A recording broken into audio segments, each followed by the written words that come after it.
नमस्कार, मैं हूं प्रशांत चौरहे। खतरनाक कोरोना के खिलाफ जंग जारी है, लेकिन इसके लिए हमारी भी जिम्मेदारी है कि हम कोरोना नियमों का पालन करें, फिजिकल डिस्टेंसिंग बनाकर रखें, बार बार हाथ साफ करें और सबसे ज्यादा जरूरी है हम ये मास्क लगाकर जरूर रखें। न्यूज़ 18 ने तो इसके लिए एक मुहिम भी शुरू की है, #मास्क पहनो इंडिया। ये मास्क हम तब तक ना उतारें जब तक हम बिल्कुल अलग ना हो, सुरक्षित ना हो, जैसे इस वक्त हम स्टूडियो में मौजूद हैं, क्योंकि कोरोना के खिलाफ लड़ाई में ये मास्क ही इस समय हमारा सबसे बड़ा हथियार है। और एक बड़ी खबर इस वक्त आ रही है, देश में कोरोना की वजह से हाहाकार मचा हुआ है और अब तक लाखों लोग इस जानलेवा वायरस की चपेट में आकर अपनी जान गंवा चुके हैं। लेकिन इसके बाद भी कई लोग ऐसे हैं जो सुधरने का नाम नहीं ले रहे हैं और अपनी लापरवाही से दूसरों की जान को भी खतरे में डाल रहे हैं। गुजरात के भावनगर की ये तस्वीर कुछ ऐसा ही बयां कर रही है। गुजरात के भावनगर से बाजार से हैरान करने वाली ये तस्वीर सामने आई। वहां बाजार में सामान खरीदने के लिए लोगों की भारी भीड़ दिखाई दी। देखने में ऐसा लगा ही नहीं कि देश में कोरोना फैला हुआ है या इन लोगों को कोरोना का कोई डर है। बाजार में खरीदारी करने निकले लोग ना तो सोशल डिस्टेंसिंग का पालन करते नजर आए और ना ही दूसरे नियम का पालन करते। कई लोग तो मास्क लगाना भी जरूरी नहीं समझा। यह तस्वीर एक दिन पहले की 30 मई की बताई जा रही है, जहां जरा सी ढील दिए जाने के बाद खरीदारी करने के लिए लोगों की भीड़ बाजारों में पहुंच गई। बार बार ये हिदायत दी जा रही है कि एक जगह भीड़ लगाना, कोरोना नियमों का उल्लंघन करना, यानी फिजिकल डिस्टेंसिंग ना बना करके रखना, मास्क ना लगाना, जानलेवा कोरोना को आमद हो सकती है। लेकिन बावजूद इसके लोग सुधरते दिखाई नहीं दिए। गुजरात के भावनगर में जहां जरा सी ढिलाई दी गई, बाजार में बड़ी तादाद में लोग उमड़ पड़े। कई लोगों ने तो मास्क भी नहीं लगा रखा था। लेकिन ये जरा सी लापरवाही इन्हें खुद को और इनके परिजनों को सबसे पहले खतरे में डाल सकती है और समाज को एक बड़ा नुकसान हो सकता है। जगह जगह से इसी तरह की लापरवाही वाली खबरें भी लगातार आ रही है, लेकिन ये तस्वीरें हमें डराती भी है, सचेत भी करती। जनक दवे हमारे सहयोगी हमसे सीधे जुड़ रहे हैं ज्यादा जानकारी के साथ। जनक, जब इस तरह की तस्वीरें सामने आती है, क्या शासन प्रशासन का अगला कदम होगा? क्या इस तरह की ढिलाई देना उचित नहीं, क्योंकि लोग तो लापरवाही बरत ही रहे हैं?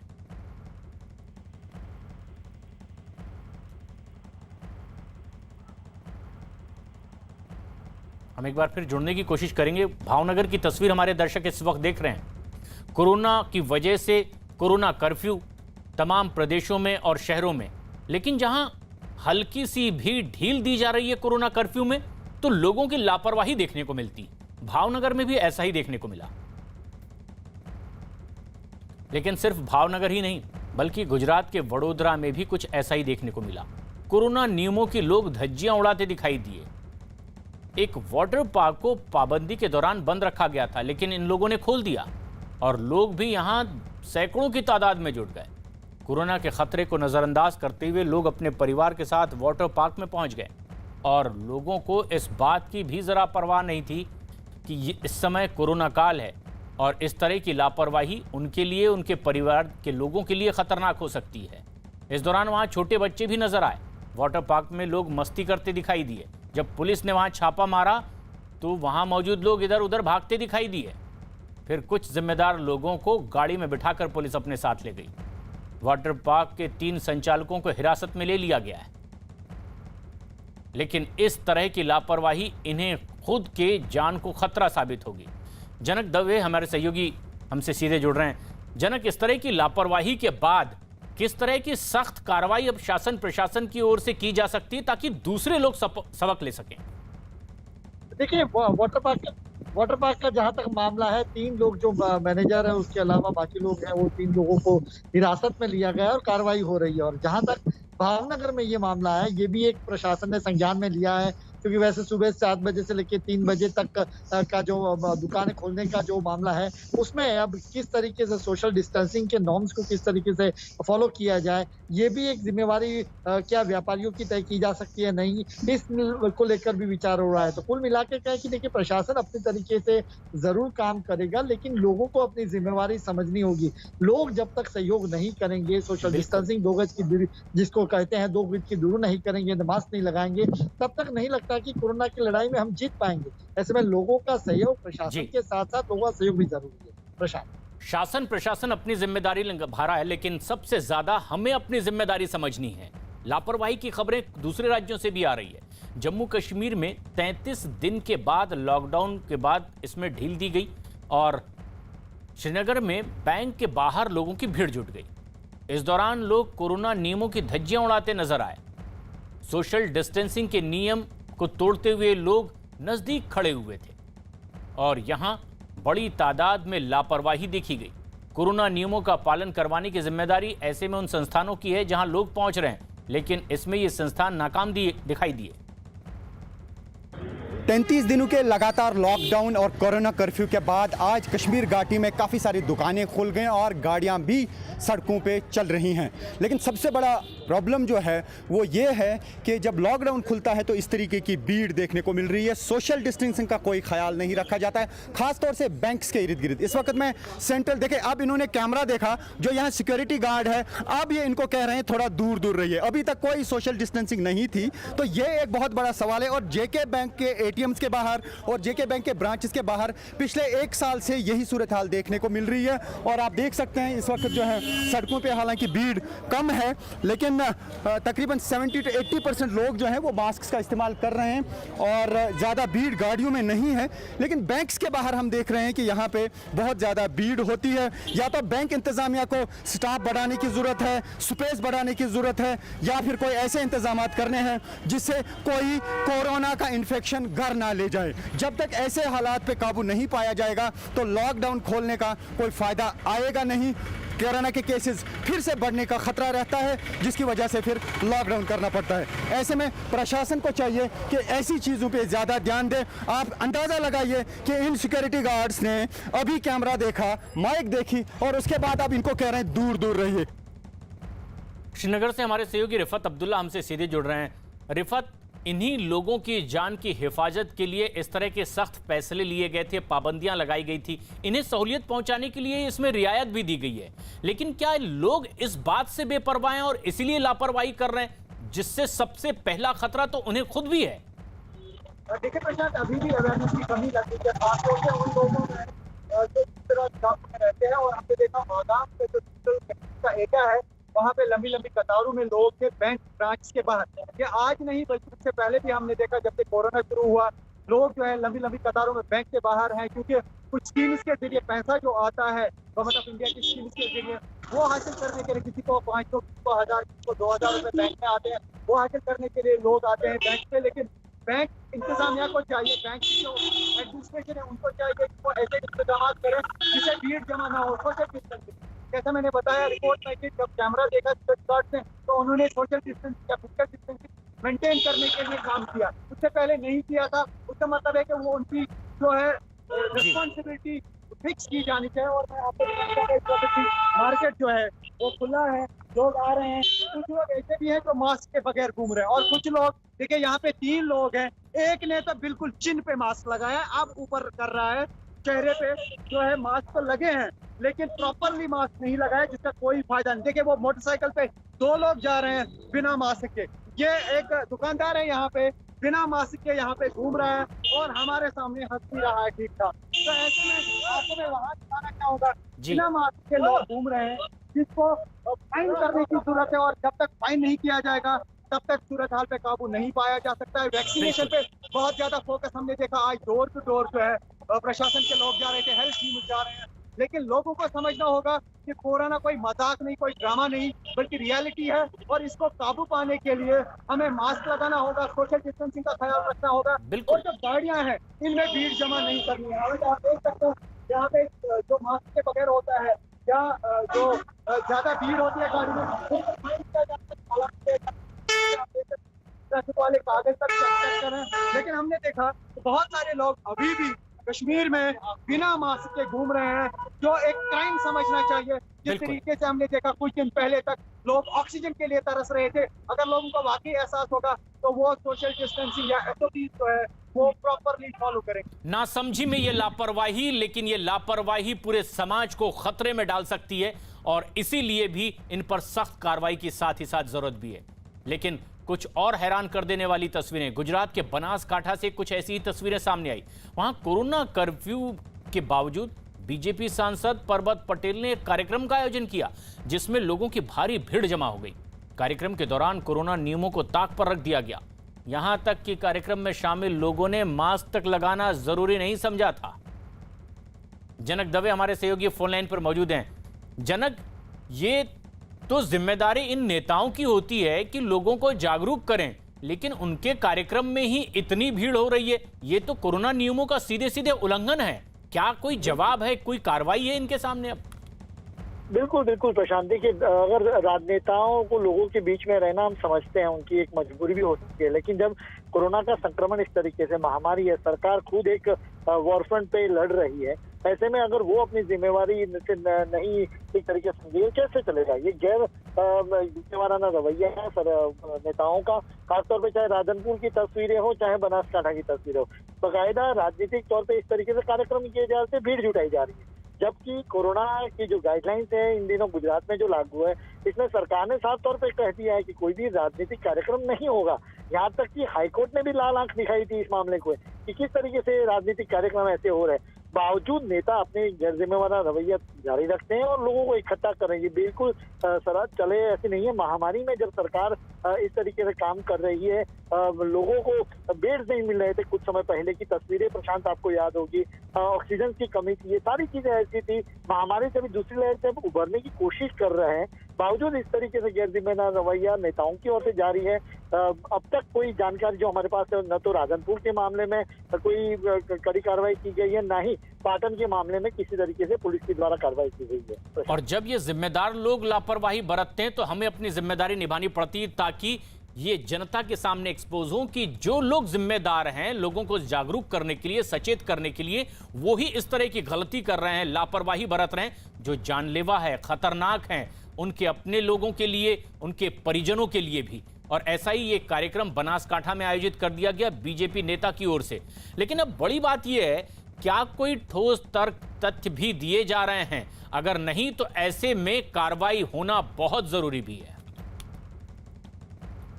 देश में पाबंदियां लागू होने के बावजूद सब्जी मंडियों में लोग कोरोना नियमों को तोड़ने से बाज नहीं आ रहे हैं। पश्चिम बंगाल में भी ऐसी ही लापरवाही बरतने वालों के खिलाफ कार्रवाई हो रही है, लेकिन इसके बावजूद सब्जी मंडियों में कोरोना नियमों की धज्जियां उड़ाई जा रही है। ये तस्वीर आप देख रहे हैं पश्चिम बंगाल के सिलीगुड़ी की। कोरोना के खतरे से बिल्कुल बेपरवाह कोरोना नियमों की धज्जियां उड़ाते सब्जी मंडी में लगा है जमावड़ा।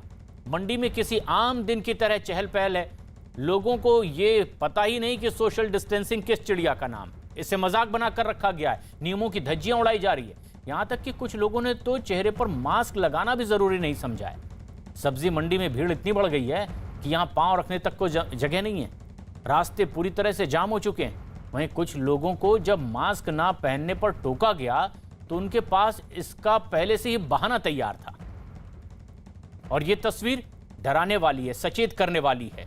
लेकिन सबसे ज्यादा जरूरत इस बात की है कि ये लोग खुद समझें कि इस तरह से नियमों का, गाइडलाइंस का उल्लंघन इनके खुद के लिए खतरनाक है, इनके परिजनों के लिए खतरनाक है। धक्का धक्की हो रहा है। पुलिस एडमिनिस्ट्रेशन के लोग थे? नहीं, पुलिस को कोई नहीं देखा। हम यहाँ पर आदमी का ऊपर आदमी धक्का मार के जा रहा है।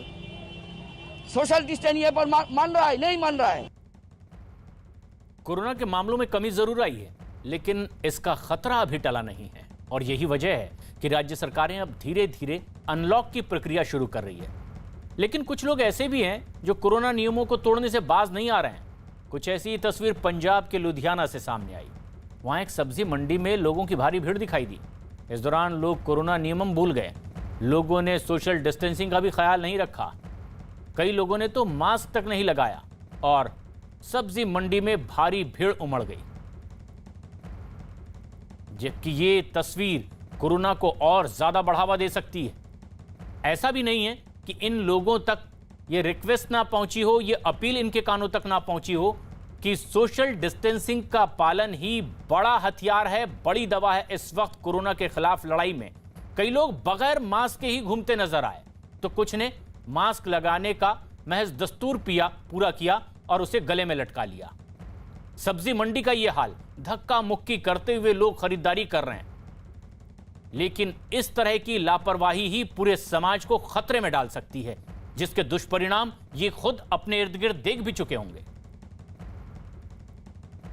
एक बेहद अहम और बड़ी खबर इस वक्त की, दिल्ली हाईकोर्ट ने सेंट्रल विस्टा प्रोजेक्ट पर रोक लगाने वाली याचिका को खारिज कर दिया है। याचिकाकर्ता ने अपनी याचिका में कोरोना का हवाला देते हुए केंद्र सरकार के सेंट्रल विस्टा प्रोजेक्ट पर रोक लगाने की अपील की थी, जिसे दिल्ली हाई कोर्ट ने नकार दिया है। इतना ही नहीं, कोर्ट ने याचिकाकर्ता पर 1 लाख रुपए का जुर्माना भी लगाया।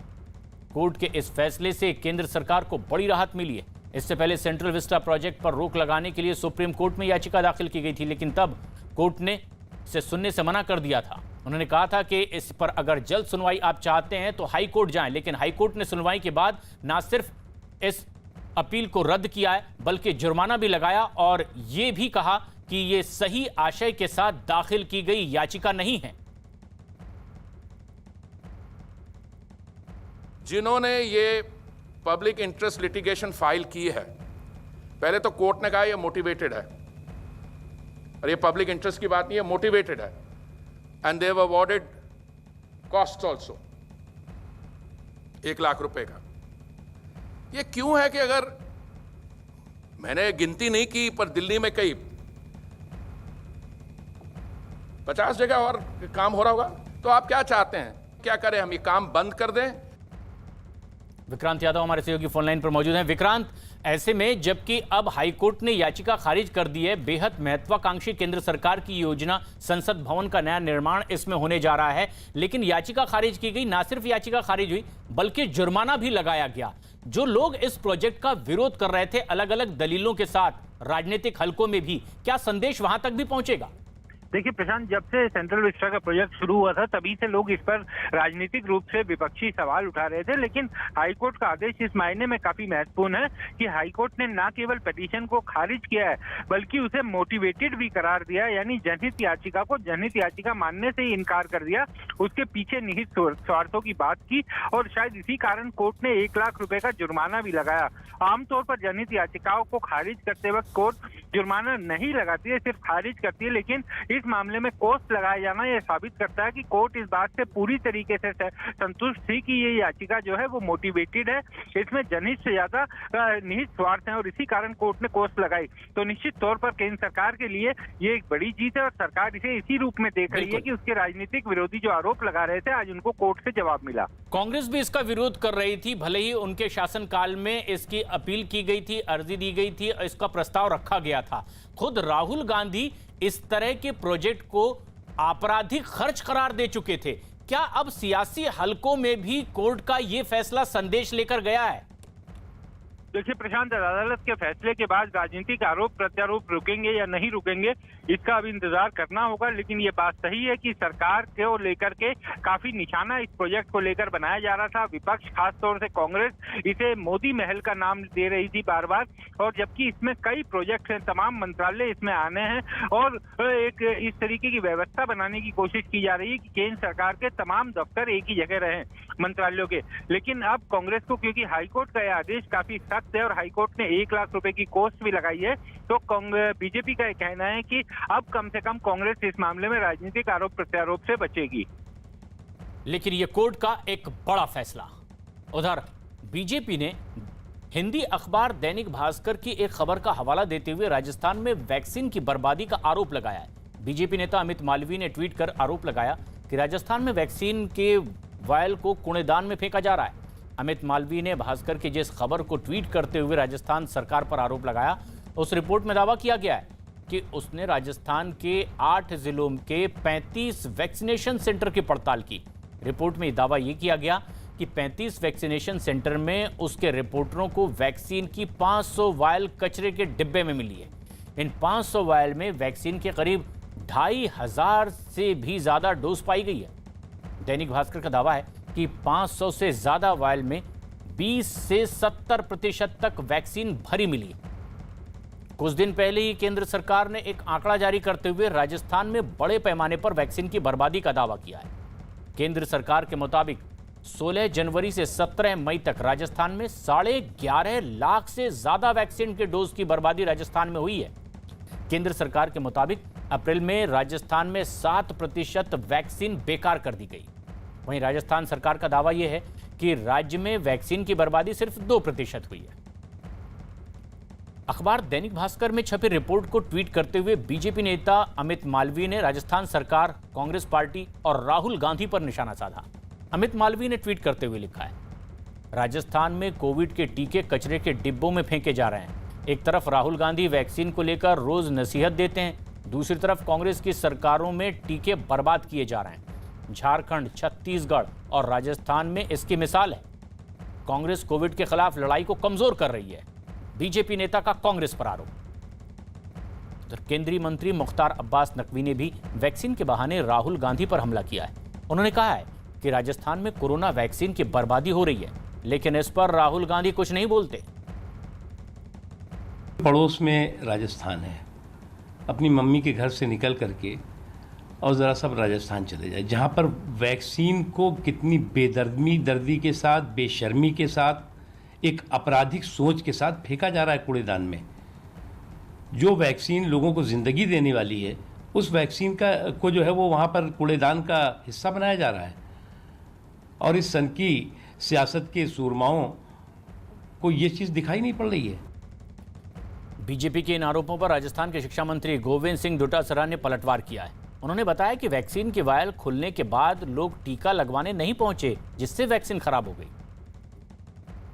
एक समाचार पत्र में छपी खबर के मुताबिक राजस्थान के अंदर वैक्सीन का उन सेंटर्स पे काफ़ी वेस्टेज किया गया। हमारे साथ हैं गोविंद सिंह डोटासरा, शिक्षा मंत्री हैं और पीसीसी के चीफ हैं। डोटासरा साहब, राजस्थान की ओर से दावा किया जा रहा है कि काफ़ी एफिशिएंसी बरती जा रही थी, लेकिन जो अब ये तस्वीरें हैं उसमें तो साफ नज़र आ रहा है कि वैक्सीन का वेस्टेज 2500 वर्ल्ड वेस्ट करना, 70% तक वेस्टेज। जो केंद्र की वैक्सीन देने की नीति थी, उस नीति के कारण से पूरे देश में, हर प्रदेश में वैक्सीन का वेस्टेज हुआ है। वैक्सीन लगाने में राजस्थान पूरे देश में नंबर 1 है और वेस्टेज जो हुई है उसमें भी 13वें नंबर पे राजस्थान है। 12 राज्य अन्य हैं जो बीजेपी शासित राज्य हैं, वहाँ पर भी वेस्टेज हुआ है। क्योंकि जब आप एक क्राइटेरिया तय कर दोगे तो उस क्राइटेरिया के लोग जब जितने आएंगे उतनी ही आप वैक्सीन लगा पाओगे। अभी आपने देखा 18 से 45 वाले में रजिस्ट्रेशन करके और वैक्सीन लगाने की बात की, उसमें जयपुर का आदमी चूरू में जाके वैक्सीन लगा रहा है, जहाँ सेंटर है वहाँ का आदमी नहीं लगा रहा है, वो लोग उसको लगाने नहीं दे रहे हैं। झगड़े हो गए, FIR लॉन्च हो गई, इसलिए केंद्र को वापस ये नीति चेंज करनी पड़ी। और पहले दिन से मेरा ये कहना है कि वैक्सीन को लेकर के केंद्र सरकार की नीति बनाने में असफल रही है, केंद्र वैक्सीन देने में असफल रही है। दिल्ली के मुख्यमंत्री अरविंद केजरीवाल ने ITO पर पत्रकारों और पत्रकारों के घर वालों के लिए वैक्सीन सेंटर की शुरुआत की है, लेकिन इस दौरान उन्होंने एक बार फिर से दिल्ली में कोरोना वैक्सीन की कमी की बात दोहराई। उन्होंने ये भी कहा कि वैक्सीन की कमी की वजह से शहर में कई वैक्सीन सेंटर बंद हो चुके हैं। इसके कारण हरियाणा के मुख्यमंत्री मनोहर लाल खट्टर ने उन्हें सूझबूझ से वैक्सीन का इस्तेमाल करने की अजीब सी नसीहत दे डाली। अभी टोटल पोर्टल पे 944 के करीब है, जिसमें 300 सेंट्रल गवर्नमेंट के हैं, तो 650 दिल्ली सरकार के केसेस हैं, दिल्ली वाले हॉस्पिटल्स के। तो लेकिन टीके की बहुत कमी है। परसों लगभग 1000 के करीब टीके आए थे, तो 1000 के करीब तो कुछ भी नहीं है। एक दिन में एक आदमी को 3 से 4 टीकों की ज़रूरत पड़ती है। कल कोई टीका नहीं आया, तो अभी टीकों की तो काफ़ी कमी है। वो ड्रामा करने के लिए क्या किया, कल से मेरे वैक्सीनेशन सेंटर सारे बंद। क्यों बंद? क्योंकि मुझे टीके नहीं मिले हैं। हम कहते हैं टीके तो बाकी प्रदेशों से आपको ज़्यादा मिल रहे हैं, आप जैसे बाकी प्रदेश कर रहे हैं। आज हम भी 2 लाख एक ही दिन में लगा करके अपना स्टॉक खत्म कर सकते हैं। हमको पता है कि जितना स्टॉक मिल रहा है, हम 50,000 60,000 रोज़ करेंगे तो ये काम हमारा चलता रहेगा। तो ये सूझबूझ अरविंद केजरीवाल को रखनी चाहिए। वो सूझबूझ रखने के बजाय राजनीति करने का उसका मानस है, वो करता है। और विपक्ष के लोग अगर महामारी पर भी करते हैं तो भगवान भला करे उनका। हरियाणा के मुख्यमंत्री मनोहर लाल खट्टर के नसीहत वाले इस बयान पर अरविंद केजरीवाल ने भी पलटवार किया है। अपने बयान में केजरीवाल ने कहा कि जल्दी जल्दी कोरोना का टीका लगने से ही लोगों की जान बचेगी। वो मैंने कल देखा था, वो ये कह रहे थे भाई इतनी जल्दी टीके क्यों लगा रहे हैं दिल्ली वाले। तो जल्दी जल्दी टीके लगाएंगे तभी तो लोगों की जान बचेगी। जितनी जल्दी टीके लगेंगे उतने ज़्यादा लोगों को टीके लगेंगे, उतने ज़्यादा लोगों की जान बचेगी।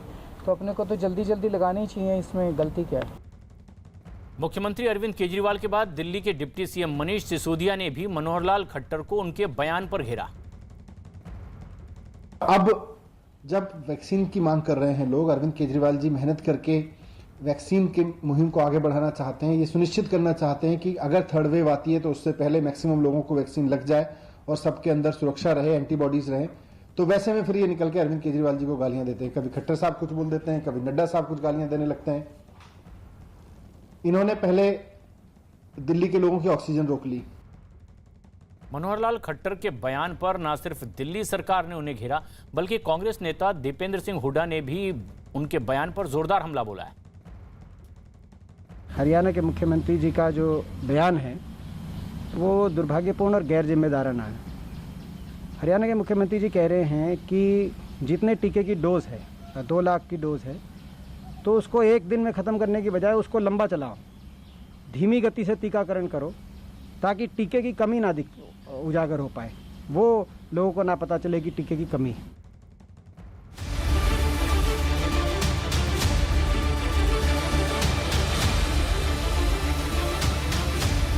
आरोप ये है कि बाबा रामदेव ने इस जंग को शुरू करा।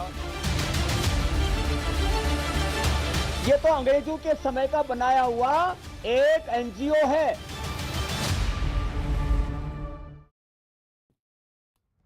कुछ दिन पहले ही बाबा रामदेव ने एलोपैथी को स्टूपिड साइंस कहा था और इस बयान के बाद में एक तूफान खड़ा हो गया। हालांकि बाद में बाबा रामदेव ने अपने बयान पर खेद जताया, अपने बयान को वापस लिया, लेकिन इसके बावजूद एलोपैथिक डॉक्टरों की संस्था आईएमए यानी कि इंडियन मेडिकल एसोसिएशन ने उनके खिलाफ मोर्चा खोल दिया है और बाबा रामदेव को मानहानि का नोटिस भेज दिया। इसके बाद भी विवाद थमता दिखाई नहीं दिया, बल्कि और आगे बढ़ा। बाबा रामदेव के खिलाफ कई जगह एफआईआर दर्ज हो गई और अब ये विवाद कहीं ना कहीं आयुर्वेद बनाम एलोपैथ होता नजर आ रहा है। एक तरफ आयुर्वेद के समर्थन वाले लोग हैं जो एलोपैथी पर सवाल खड़े कर रहे हैं, तो दूसरी तरफ बाबा रामदेव के विरोध में भी लोग जुटे हैं। इस पूरे विवाद पर बाबा रामदेव ने हर एक सवाल का जवाब न्यूज़ 18 इंडिया से एक्सक्लूसिव इंटरव्यू में दिया। योग गुरु रामदेव ने एक बार फिर एलोपैथिक साइंस पर सीधा हमला बोला है। रामदेव के मुताबिक कोरोना से ऐसे लोगों की ज्यादा मौत हुई है जिनके फेफड़े कमजोर थे या फिर जिनका इम्यून सिस्टम कमजोर था। रामदेव ने साथ ही सवाल खड़ा किया कि क्या एलोपैथिक में इम्यून सिस्टम को मजबूत करने का कोई इलाज है। रामदेव के मुताबिक गंभीर बीमारियां ऐसी है जिनका इलाज एलोपैथिक में नहीं बल्कि आयुर्वेद में। आरोप आप पे ये है, अगर मैं आरोप की बात करूं तो आरोप ये है कि बाबा रामदेव ने इस जंग को शुरू करा और आईएमए कह रहा है अब खत्म हम करेंगे इसको।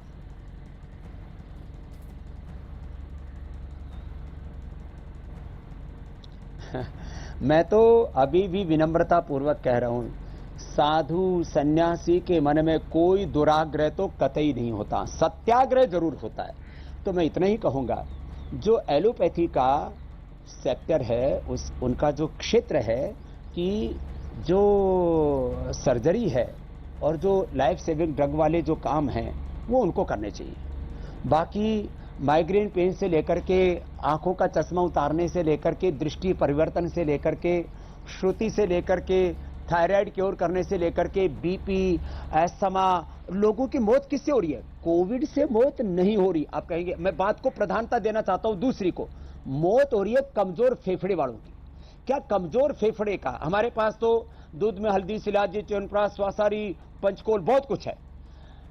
क्या एलोपैथी में लंग को स्ट्रेंथन करने के लिए हमारे पास तो सर्वकल्प है, भूमि आंवला है, पुनर्नवा है, एलोवेरा है, वीटग्रास है, लिवोग्रिट है, लिवामृत है। क्या लीवर को कमजोर जो लीवर है उसको रिकवर करने के लिए, आंतों की कमजोरी के लिए, पेनक्रियाज के बीटा सेल्स डीजनरेट उनको रीजनरेट करने के लिए, टाइप 2 टाइप 1 डायबिटीज के लिए, क्या एलोपैथी में नर्वस सिस्टम जब वीक हो जाए या इम्यूनिटी वीक हो जाए उसको रिकवर करने के लिए एक भी कोई ड्रग है? उत्तर मिलेगा नहीं, क्योंकि जो ड्रग इंडस्ट्री, जो फार्मा इंडस्ट्री, उन्होंने ये काम ही नहीं किया। उनको तो मर्ज और मरीज दोनों जिंदा चाहिए, तभी तो उनका धंधा चलेगा। एलोपैथी पर दिए गए बयान पर योग गुरु रामदेव ने एक बार फिर खेद जताते हुए माफी मांगी। रामदेव के मुताबिक वो एक मैसेज था जिसे उन्होंने पढ़ा था, लेकिन आईएमए आयुर्वेद और उन्हें नीचा दिखाने की कोशिश लगातार कर रहा है। न्यूज़ 18 से एक्सक्लूसिव बातचीत में रामदेव ने एलोपैथी में कोरोना के इलाज के तरीके को लेकर भी सवाल खड़े किए। अगर हम बात करें एलोपैथ की तो आप कहते हैं इसको स्टूपिड साइंस है, ऐसा क्यों कहा आपने? ये सवाल जरूर आएगा और डॉक्टर्स के मन में भी ये सवाल होगा। मैंने वापस कहता हूं आमिश भाई, मैंने वो एक मैसेज पढ़ा था, ये मेरा बयान नहीं था, फिर भी मैंने उसके ऊपर खेद व्यक्त कर दिया, बयान वापस ले लिया, माफी भी मांग ली। क्या माफी मांगने को क्या कहते हैं? क्या फिर फांसी पर लटका देंगे? अरे वो हर बात में हमें नीचा दिखाते हैं। उन्होंने कहा कि हमने सारा देश स्वस्थ कर दिया। मैंने कहा भाई, यदि कोरोना में आपने 10% रोगी ठीक किए तो 90% रोगी योगासन करके, प्राणायाम करके, कोरोनिल खा के, गिलोय तुलसी का काढ़ा पी करके ठीक हुए। और मैं एक प्रति प्रश्न करता हूं आमिश भाई, देखो आप प्रश्न करेंगे, मैं भी कुछ प्रश्न करूंगा। जी जी। ये जो एलोपैथी में कोरोना मैनेजमेंट के नाम पर बुखार उतारने के लिए दवाई दी जा रही है, जबकि रिसर्च हुआ है कि जब भी कोई बैक्टीरिया, कोई वायरस, कोई अंदर फंगस, कोई इन्फ्लेमेशन होता है तो बुखार जो है वो उस बैक्टीरिया, उस वायरस को, उस फंगस को, इस इन्फेक्शन को कम करने के लिए शरीर अपने आप अपना तापमान बढ़ाता है। जो कोरोना मैनेजमेंट के नाम पर हम लोगों का बुखार उतारने के नाम पर पैरासीटामोल, क्रोसिन आदि दे रहे हैं, लोगों के को जो है हम एंटीबायोटिक्स दे रहे हैं, स्टीराइड दे रहे हैं, ओवरडोजेज उनकी दे रहे हैं, फिर जो है और तमाम तरह के रेमडेसिविर जो इबोला की दवाई है वो दे रहे हैं। क्या कोई क्लिनिकल कंट्रोल ट्रायल हुआ था कि ये कोरोना में दी जा सकती हैं? यदि नहीं हुआ तो क्यों दी जा रही है? और जिसके ऊपर क्लिनिकल कंट्रोल ट्रायल हुआ, डबल ब्लाइंड, पूरा का पूरा जो एक research and evidence based medicine के ऊपर होना चाहिए, वो सारा जब हमने कोरोनिल के ऊपर करके दे दिया, तब इसके ऊपर आपत्ति क्यों कहते? इसको नकली दवा क्यों बोलते हैं? न्यूज़ 18 के साथ इंटरव्यू में योग गुरु रामदेव ने सीधे सीधे आईएमए को एक एनजीओ करार दे दिया। रामदेव ने इंडियन मेडिकल एसोसिएशन यानी कि आईएमए को लेकर कई गंभीर सवाल भी खड़े किए हैं कि डॉक्टर्स का भी बड़ा योगदान है इस लड़ाई के अंदर, जिन्होंने अपनी जान को गंवा दिया है। लेकिन मैं मान रहा हूं, के उस मैं बयान उसको सम्मान देता हूं जी, और मैं ये कहता हूं कि ये मिलकर के लड़ाई लड़ो। हमारे तो ऋग्वेद का संदेश है संगच्छध्वम संवदध्वम, लेकिन और ये आईएमए पूरे मेडिकल साइंस का रिप्रेजेंटेशन नहीं करता है। ये तो अंग्रेजों के समय का बनाया हुआ एक एनजीओ है, ये कोई बहुत बड़ी लीगल ऑर्गेनाइजेशन नहीं है।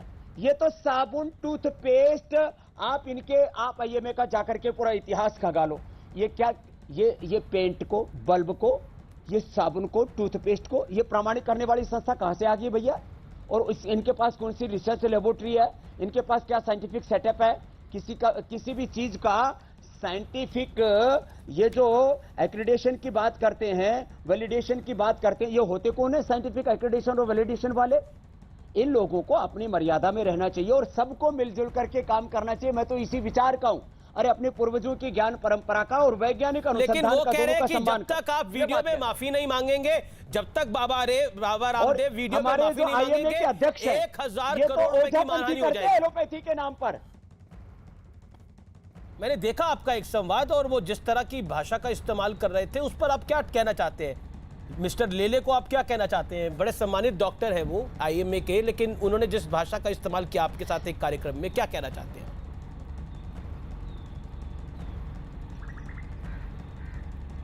लेले जी का कोई ट्विटर अकाउंट मेरे पास तो 25 उनके मैसेज भेजे हैं, कोई उसको पढ़ लेगा तो वो तो एलोपैथी के नाम पर कलंक है बेचारे। दूसरी बात, इनके जो अध्यक्ष हैं वो कहते हैं कि ये अनुकूल समय है एक मजहब विशेष का संदेश घर घर तक पहुंचाने का, कि जो झाड़ फूक करके, ऐसे पानी के छींटा मार करके जो एक ढोंग आडम्बर पाखंड अंधविश्वास करते हैं, तो एलोपैथी को ओझापैथी बनाने में क्यों तुले हुए हैं? और मैं वापस कह रहा हूं, इस देश के वो डॉक्टर जो सच में, चाहे वो हमारे एम्स के अंदर हैं, चाहे वो और हमारे दूसरे ऐसे बड़े बड़े सरकारी गैर सरकारी हॉस्पिटल हैं, जो प्रामाणिक डॉक्टर हैं, जो सालीन हैं, जो अपने पूर्वजों के ज्ञान परंपरा का सम्मान करते हैं, जो खुद भी योग करते हैं, मैं ऐसे करीब 90% अच्छे डॉक्टरों का सम्मान करता हूं। वो सच में मानवता के लिए एक भगवान का वरदान है। लेकिन जो एलोपैथी के नाम पर लूट खसोट करते हैं, एलोपैथी को भी बदनाम करते हैं। कि ऐसे डॉक्टरों का तो मतलब मुझे तो लगता है आईएमए वालों को खुद ही इनिशिएटिव लेकर के, जो इनके अध्यक्ष हैं और जिनके सो कॉल्ड जो इनके महामंत्री आदि हैं, इनको तो बर्खास्त करके किसी योग्य व्यक्ति को अपने इस एनजीओ का अध्यक्ष बनाना चाहिए और उनको महामंत्री बनाना चाहिए। नहीं तो ये आईएमए का मुझे लगता है इसकी गरिमा ही खत्म कर डालेंगे। इंडियन मेडिकल एसोसिएशन पर दिए योग गुरु रामदेव के बयानों पर आईएमए से जुड़े डॉक्टरों ने बड़ा पलटवार किया है। आईएमए ने सीधे केंद्र सरकार से रामदेव के खिलाफ कार्रवाई की मांग की है। इंडियन मेडिकल एसोसिएशन के सारे मेंबर्स सबसे पहले तो वो मॉडर्न मेडिकल सिस्टम के मेंबर्स हैं, यानी कि वो एमबीबीएस प्लस डॉक्टर्स हैं। प्लस ऐसा कहना कि राजनीतिक हैं, वो बिल्कुल भी राजनीतिक नहीं है। वो सबसे पहले एक डॉक्टर हैं और उसके ऊपर इस संगठन के मेंबर जरूर हैं और उन्होंने कभी ऐसा बोलने की जरूरत नहीं समझी है। वो तब बोले हैं जब बाबा रामदेव ने इस साइंस को स्टूपिड और दिवालिया कहा है, तभी हमें बोलना पड़ गया और सोशल मीडिया और मीडिया पे आना पड़ा। तो बाबा रामदेव अपना ये ढोंग और आडंबर बंद करें। वो एक व्यापारी हैं और व्यापारी के अपनी कॉर्नल ड्रग को बढ़ाने के लिए इतना बोलते हैं और चाहते हैं कि मैं मीडिया में रहूं। हम उनके इस बात के सख्त खिलाफ हैं। इंडियन मेडिकल एसोसिएशन भारत का सबसे बड़ा मॉडर्न मेडिसिन डॉक्टरों का संगठन है और जो ये लाला जी जो बयान करते हैं वो ना कि सिर्फ इंडियन मेडिकल एसोसिएशन बल्कि junior doctors network, medical student networks, सभी स्पेशलिस्ट ऑर्गेनाइजेशन, इस तरह से पूरे 12 लाख मॉडर्न मेडिसिन के डॉक्टर्स ने इसकी घोर निंदा करी है। और लाला जी जो माफी की बात करते हैं, उनकी माफी सिर्फ काफी नहीं है, उनके ऊपर epidemic act, disaster management act, magical remedies act, drugs and cosmetic act के तहत बिल्कुल कानूनी कार्रवाई होकर उन्हें गिरफ्तार करना चाहिए। आईएमए के डॉक्टर्स एलोपैथी यानी मॉडर्न मेडिसिन की प्रैक्टिस करते हैं। सभी मेंबर्स एलोपैथी के बारे में जानते हैं, जानकारी लेते हैं, ना आयुष के बारे में जानते हैं और हमारा साइंस संशोधन और सबूतों पर टिका है। उसे आईसीएमआर और WHO की मान्यता है। आपके माध्यम से मैं यह कहना चाहता हूं कि आईएमए किसी पैथी के विरोध में नहीं है, ना आईएमए कोई राजकीय संगठन है। लेकिन इस बीच आरोप प्रत्यारोप लगातार जारी है। योग गुरु रामदेव ने न्यूज 18 से खास बातचीत में दावा किया कि इंडियन मेडिकल एसोसिएशन यानी कि आईएमए के लोग स्वास्थ्य मंत्री डॉक्टर हर्षवर्धन पर भी दबाव डालने की कोशिश करते हैं और उन्हें लिखी गई चिट्ठी इसी का नतीजा है। रामदेव के मुताबिक आईएमए में भी सियासी लोग बैठे हुए हैं। आईएमए का षड्यंत्र हो सकता है, आईएमए की दुर्भावना हो सकती है, आपके मन में वो नहीं था लेकिन आपने बोल दिया। लेकिन डॉक्टर हर्षवर्धन ने जो आपको चिट्ठी लिखी, उस चिट्ठी में भी उन्होंने काफी चीजों को क्लैरिटी के साथ लिखा, जिसमें उन्होंने क्लियरली बोला कि कुल मिलाकर आधुनिक चिकित्सा पद्धति एलोपैथी के डॉक्टर वो रह चुके हैं और स्वास्थ्य मंत्रालय के प्रमुख हैं। उन्होंने कहा कि जो डॉक्टर हर्षवर्धन ने बोला, उन्होंने भी आपको आपके बयान पर खेद जताने के लिए कहा। आप इसको कैसे लेते हैं? Doctor Harshvardhan, health minister of India. तो मैंने खेद जता दिया। देखो, डॉक्टर हर्षवर्धन जी के ऊपर भी अनावश्यक दबाव भी डालते रहते बीच बीच में। ये तो माने इन्हीं आईएमए के डॉक्टर्स ने कोरोना को कुंभ से जोड़ करके कहा कि Kumbh is the biggest spreader of corona. इन्होंने तो इन आईएमए के डॉक्टरों ने मोदी जी की तुलना हिटलर से करके इन्हीं डॉक्टरों ने भारत का किस तरह से अलग अलग क्षेत्रों में मतलब इंडियन वेरिएंट को जो है वो मोदी वेरिएंट कह करके मतलब इंडिया में जो कोरोना फैला उसको इंडियन वेरिएंट और मोदी वेरिएंट कह करके इन्हीं डॉक्टर्स में आईएमए के डॉक्टर्स वालों ने, क्योंकि इसमें बहुत से लोग पॉलिटिकल हैं। और मैं एक बात कहता हूं, माना कि मैंने भी एक वक्त सत्ता और व्यवस्था परिवर्तन के लिए जन जागरण किया था, आप साक्षी रहे उस बात के। लेकिन मैं एक बात कहता हूं, मैं आज राजनीतिक रूप से न पक्ष में न विपक्ष में निष्पक्ष हूं। आईएमए के आप पूरा लिस्ट उठा करके देखो, इसके अंदर आपको 90% लोग पॉलिटिकल मिलेंगे जो इनके पदाधिकारी आदि होते हैं। तो ये एक राजनीतिक संस्था है, हर्षवर्धन इनके दबाव में आ गए लेना चाहिए और सबको मिलजुल करके काम करना चाहिए। आप कह रहे डॉक्टर हर्षवर्धन इन सबके दबाव में आ गए, इसलिए उन्होंने चिट्ठी लिख दी। नहीं, मैं कहता हूं उनको भी अलग अलग मुद्दों पर दबाव में लेने की कोशिश करते हैं। नहीं, पर ये माना जाता है, ये सरकार तो आपके पक्ष वाली सरकार है, ऐसा माना जाता है, और तभी आपको दूसरी तरफ से टारगेट भी किया जाता है। तो ये अगर ये भी गलत कह रहे हैं तो कुछ तो गलती हुई होगी स्वामी रामदेव, कुछ तो चूक हो गई होगी। क्योंकि मैं हर्षवर्धन साहब को पढ़ता हूं तो उन्होंने बोला कोरोना योद्धाओं का निरादर कर दिया है। योग गुरु रामदेव ने फार्मा इंडस्ट्री को लेकर भी बड़ा हमला किया है। रामदेव के मुताबिक फार्मा इंडस्ट्री लाखों करोड़ रुपए के कारोबार का धंधा है, जबकि वो आयुर्वेद के जरिए देश की जनता की सेवा में लगे। देश की जनता ये जानना चाहती है आपसे, इस समय फार्मा कंपनियों के चक्रव्यूह में, इस समय डॉक्टर्स के चक्रव्यूह में बाबा रामदेव फंस गए हैं। क्या आपको लगता है कि, क्योंकि एक चक्रव्यूह हमें याद है महाभारत में हुआ था, महाभारत में रचा गया था अभिमन्यु के खिलाफ और अभिमन्यु उससे बाहर नहीं आ पाए थे। क्या बाबा रामदेव को एक चक्रव्यूह में फंसा दिया जा रहा है? ये सवाल बहुत बड़ा है बाबा रामदेव, क्या फंस गए उस चक्रव्यूह में? देखो आयुष भाई, देखो फार्मा इंडस्ट्री मैं कई बार जब ये बहुत लूट मचाते हैं, इनको ड्रग माफिया या मेडिकल माफिया भी कह देता हूं, और हमारे डॉक्टर उनके कई बार अनजाने में शिकार हो जाते हैं। जो बात मैंने कही वो बात आमिर खान ने भी कही थी कि आप 15 रुपए की दवाई को 1500 रुपए में बेचते हो, जो जेनिक जो मेडिसिन है उसको ब्रांडिंग करके। और जब उन्होंने बात की थी कि बेसन टेस्ट की कि खोल लिया, और उसके बाद में और भी बहुत कुछ उन्होंने बातें कही थी कि अनावश्यक ऑपरेशन, गैर जरूरी दवा, गैर जरूरी ऑपरेशन, गैर जरूरी जो है टेस्ट, और ये करके 5 से 25 लाख रुपए का जो बिल बनाने का चक्रव्यूह है, मैंने एक व्यक्ति के साथ में कोई धोखा नहीं किया है। माना कि इस पूरी ड्रग इंडस्ट्री के पीछे लाखों करोड़ की दौलत है, लेकिन मेरे पीछे ताकत है सत्य की, साधना की, सेवा की, अनुसंधान की, और हमने परिणाम दिए। आज मैं एक एक बीमारी के लाखों करोड़ों लोग आपके सामने प्रस्तुत कर सकता हूं।